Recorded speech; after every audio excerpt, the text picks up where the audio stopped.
Hey, good afternoon. Here I am again, still in Nampa, Idaho. And at the Idaho Horse Council, I had the opportunity to meet Chuck and Gloria. They walked right up to us and said, hey, we have one of those. It's an MD barn that they purchased, I think, 12, 13 years ago.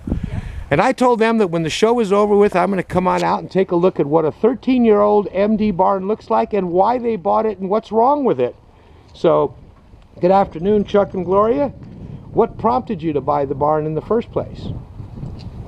Actually, our neighbors have an MD barn. Okay. And she has a horse boarding business. And she had researched extensively and concluded that MD barn was the best barn on the market. And so we didn't even bother to do the research. We looked at her barn and we said, yeah, Pat knows what she's talking about. All right. All right. Well, that's the kind of, you know, I have been associated with MD Barns and now MDBarnmaster for more than a year, and I enjoyed the privilege of meeting people like yourselves over the years who purchased for that same reason, because they had a satisfied neighbor. And I did not solicit that from you. But so what did you end up choosing? It looks, your barn is a little bit unique in some circumstances. It's basically, it was a gable roof barn. And how many stalls did you originally purchase? Well, originally, let's come move inside to the sun. So yeah, originally we just wanted a barn for 2 horses. Okay. So we bought a 4-stall barn with the intent of having 1 stall for a tack room, another stall for hay storage, and then 2 stalls for horses. That's interesting because you kept where you have hay. A lot of people leave that an open room, but you chose to have the stall front delivered, correct? For your hay room. I mean, the stall front. Yeah. A lot of people will leave that out, you know. But and, we thought that at some point in the future, someone might want to have a horse in here. So what's going on here? Flexibility. Oh my gosh, Chuck can talk about that. That's his mare. Tell us about your mare, Chuck. This is sometimes called Precious or Princess. or other names, okay. You heard the resounding kick in the background? Yes, yes. For a number of years, just she wants some hay. She's shot, and she just kicked on the inside of this wall in her stall, like I say, for a number of years.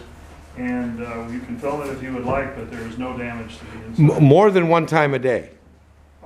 Every time feeding comes around, or every time she's in here and she thinks she needs to be fed. How do you feel that if we went in and snapped a picture, would she move out of our way, or is she going to want? She would rather have her food. No, I don't want to bother her. She will move. Will she? Okay. She's very okay, Precious. Very well mannered. Okay, Precious. She just likes to kick. That's all. Yeah, she just likes attention. Okay. So right here at the feeder. The door? Right here on, oh, it's right there, the same spot. Wow. Right there. And this has been going on for several years. Same place. Yeah. There's no damage to the wall. Little scuff marks. Scuff marks. Obviously. All right. Well, thank you, Precious, for letting me bother you. You'll notice she's polished this wall. Yes, she likes to rub. She likes to sit with her butt there, so she's polished that a little bit. But. And I don't know if you've done it in the past, but some people will go through several times a year and kind of wash that down with soap and water. And you know. Obviously, we haven't done it this spring. We haven't done our spring cleaning yet. Okay, another feature I noticed, the pull-down latch. Your barn must be, well, because I remember when MD started that, the pull-down latch, which is a very easy way to open and close your stall. Very nice. They've been no issues with them. And they've been open more than a couple times. Yeah, they open regularly. Okay. There was something unique that you showed me in your hay room, and that was a choice that you made that I think is a feature a lot of people might want to think about. Yeah. This back door opens. It's an extra wide door. Yeah. Instead of being a 4-foot door, you chose an 8-foot door, and that makes it very easy to low hay in from the back. Exactly. A lot of great planning. I can't see you because you're dark. But anyway, well, there we go. Now we got you. I don't have one of those. There she is. So, yeah, but You know, the bottom line is there's a lot of flexibility Right. in what you can, picking the components and the dimensions. This is your barn. Yeah. You designed it and you chose Totally it. customized. Because I want people to I want people to see Chuck's Tack Room. There's another unique thing that's different. I mean, not different. A lot of people have chose this. Some people aren't aware of the fact. Chuck and Gail also chose to have a gable on the wall separating their tack room and feed room, which gives them a storage above their tack room that seems to be a bit more compact. Things can't fall over into the hay room. And that's a modest option that, you know, is a couple $100 difference. Plus it separates, we can stack the hay up higher. Stack the hay up higher. Absolutely. Storage area up above. Again. And by the way, a lot of people have realized that being an additional benefit, and I think you chose well. Let's take a peek at that tack room.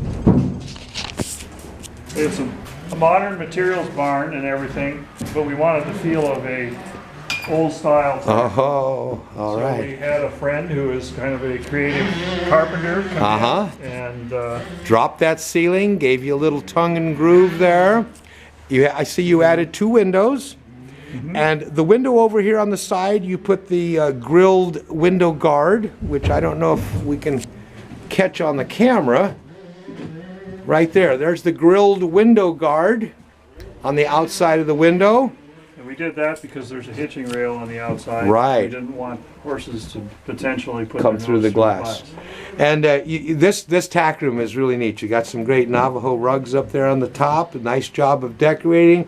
Plenty of hooks. This is a 12 by 12 tack room. Plenty of room for saddle racks, bridles, bits. We've got a little workstation here. The stereo that you have to have, and of course our blue ribbons. Fantastic. Nice little seat.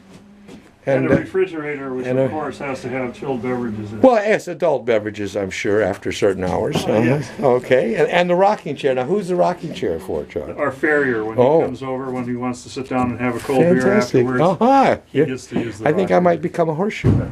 That's a great deal. Well, you know, guys, I just feel so privileged that we had a chance to meet, because it's fun for me to meet people who have made a decision to keep their horses in a safe, chew-proof, kick-through-proof, and fire-resistant barn. Now, because of some additions, such as your tack room, your barn may be more susceptible to some fire damage, you know, than if it were the steel wall. And but that's fine, because you're aware of that, and I'm sure you have your fire extinguisher handy there and so on. So, and you bought a 4-stall barn, and then you chose, the beautiful thing about a modular barn is you added 2 more stalls. How many years ago did you add the 2 more stalls? Oh, we probably had the barn 4 or 5 years. When we realized that, hey, we need more stalls, we have more horses Right. now. So just 2 traditional stalls. Just for fun, how long did it take to do the addition? By the time they did got the concrete and stuff like that, it was maybe a week to put it on. I don't think it was even. Well, the concrete, of course, but then the actual addition was what, a day and a half? Yeah, Yeah. day and a half. Yeah. They did. Yeah. It was quicker. Right. So basically, they took the end wall that used to be right here, they unbuckled it, moved it to the back, and added your stall fronts, your back walls, and bingo, you have a 6-stall barn. Now you can go to an 8-stall and a 10-stall all the way through. Easily. Yeah. Easily, yes. Well, you know, I was first time in Nampa, Idaho. I really enjoyed it, and it's fun traveling around the country and meeting great MD barn owners, and I really appreciate your time and energy, and hopefully we'll see you at the show tomorrow. Yeah. Thanks a lot. Thank you.